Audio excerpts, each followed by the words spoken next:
Bonjour à tous, c'est Roméo Cournal, le coach intuitif, et nous marchons ensemble sur le chemin qui mène à soi.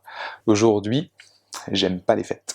Alors, j'en rigole parce que je remarque que de plus en plus de personnes que je reçois et que j'accompagne depuis plusieurs années sont de plus en plus nombreuses à me faire cette réflexion, à me dire j'aime pas les fêtes et à vivre finalement très mal ces fêtes de fin d'année particulièrement. Alors, pourquoi? C'est vrai que les fêtes de fin d'année sont certainement la période dans laquelle les diktats sociaux sont le plus prégnants, j'ai envie de dire, le plus oppressant pour ces personnes.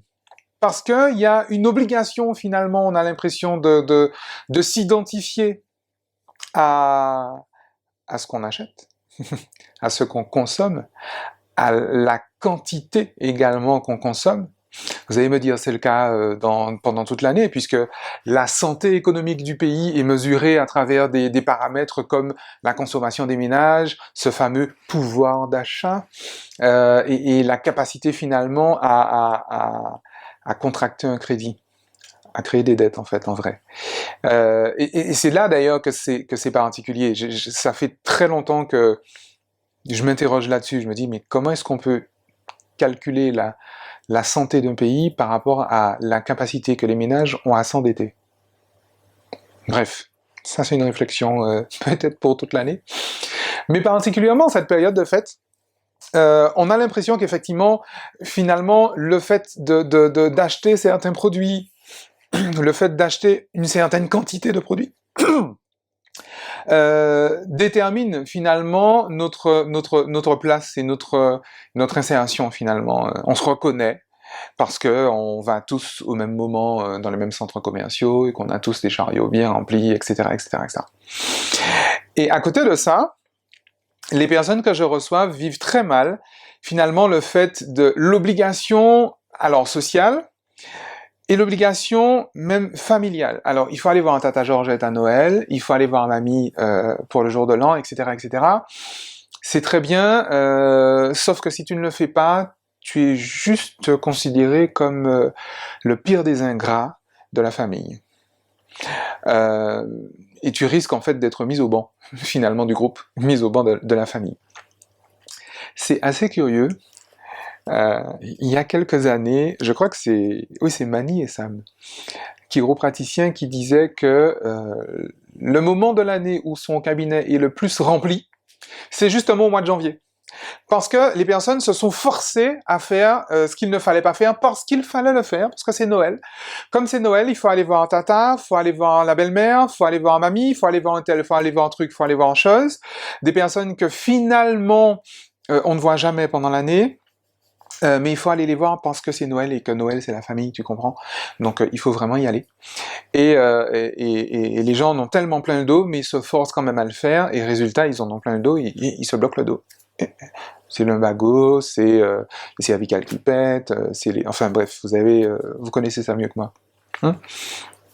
Alors, je ne suis pas en train de prôner une rébellion, parce que vous savez que je pense qu'on n'est jamais autant soumis que dans la rébellion. Et je vous invite à revoir la vidéo, elle a déjà quelques années, mais vous allez la trouver sur la chaîne YouTube Roméo Cournal, coach intuitif. Mais au-delà de ça, il ne s'agit pas de se rebeller. Il s'agit finalement de s'exprimer. Il s'agit ok, j'ai envie d'y aller, j'y vais. Ok, j'ai pas envie d'y aller, je n'y vais pas.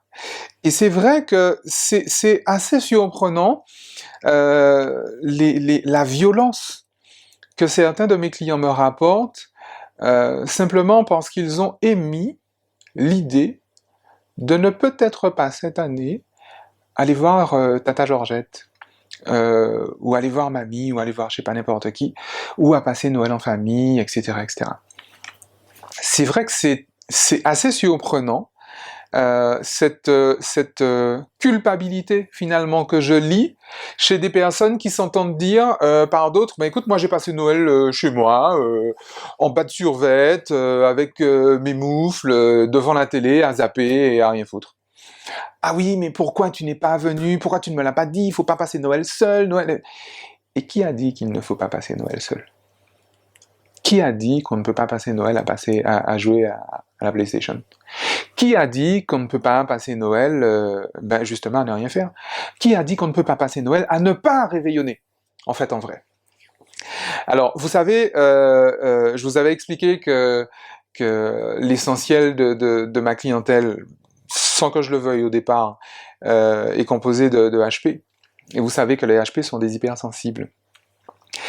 Et c'est vrai que ce sont des personnes qui vivent très très mal ces fêtes-là, parce que, encore une fois, elles ont l'impression de passer à côté de quelque chose. Elles ont l'impression finalement que ce sont elles qui sont pas bien.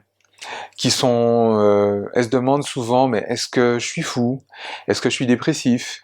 Est-ce que je suis sociopathe? Est-ce que X? Est-ce que Y? Tellement elles ne se reconnaissent pas finalement dans cette déferlante de consommation, dans cette déferlante encore une fois, de dictats sociaux du bonheur. Le bonheur social. On est en famille, c'est beau. Le dictat d'Hollywood, comme dirait Franck Lebvet. Et des films de Noël. Mais c'est vrai qu'on peut ne pas simplement obéir à ces dictates-là. On peut, et je parle bien de dictates. Alors j'entends bien sûr des personnes qui vont me dire mais non, mais c'est pas du tout une question de dictates. Mais oui, mais à ces mêmes personnes-là, je demande quelle est leur réaction en face de personnes qui disent justement j'aime pas les fêtes. Quelle est leur réaction en face de personnes qui disent voilà j'ai envie de voir personne à Noël. Quelle est leur réaction face à des personnes qui n'entrent pas dans le moule de Noël et des fêtes de fin d'année? C'est là qu'on voit si on parle de diktat ou pas. Voilà. Alors c'est vrai que pour beaucoup Noël est aussi censé être une fête religieuse, est censé être une démarche, j'ai envie de dire même spirituelle. Qu'on soit chrétien ou qu'on soit animiste, hein, je veux dire, on peut faire Noël à l'église, ou on peut faire Kwanzaa, on peut faire Hanouka pour les juifs, puisque ça tombe souvent dans la période. On peut faire aussi autre chose. On peut aussi se permettre de fêter les Saturnales, hein, puisqu'avant avant que ce soit le Noël chrétien, c'était les Saturnales. Il est 16 heures. Donc voilà, on peut effectivement se retrouver dans n'importe quelle démarche spirituelle. Et c'est vrai que, je sais pas, pour quelqu'un par exemple qui fait Kwanzaa, je sais pas si c'est si compatible que ça avec le fait de passer 4 heures dans un centre commercial. Je sais pas. Je suis pas sûr. Je suis pas sûr. Mais bon, je laisse ça à votre réflexion. Et je vous invite justement à un peu vous mettre en danger. Tiens, là je m'adresse peut-être plus aux normaux pensants. J'adore cette expression. Et échanger avec des personnes qui n'aiment pas les fêtes. Échanger avec des personnes qui se sentent mal, précisément, à l'approche des fêtes de fin d'année. Échanger avec des personnes qui justement se détachent de la masse particulièrement lors de ces fêtes de fin d'année. Vous allez voir qu'il y a des choses, il y a peut-être des réflexions, des pistes de réflexion, des choses à avoir. Donc voilà. Maintenant que je vous ai bien mis le ravioli en ébullition, il ne me reste plus qu'à vous souhaiter de passer d'excellentes fêtes. Que vous soyez en famille, que vous soyez tout seul devant votre téléviseur, ou que vous soyez dans une retraite au fin fond du désert marocain avec Arnaud Rioux, ou avec Carmen et Michel, ou avec je ne sais plus qui, ou que vous soyez simplement avec vous-même. Je vous souhaite malgré tout de passer d'excellentes fêtes. Soyez qui vous êtes et soyez-en fiers. Ciao.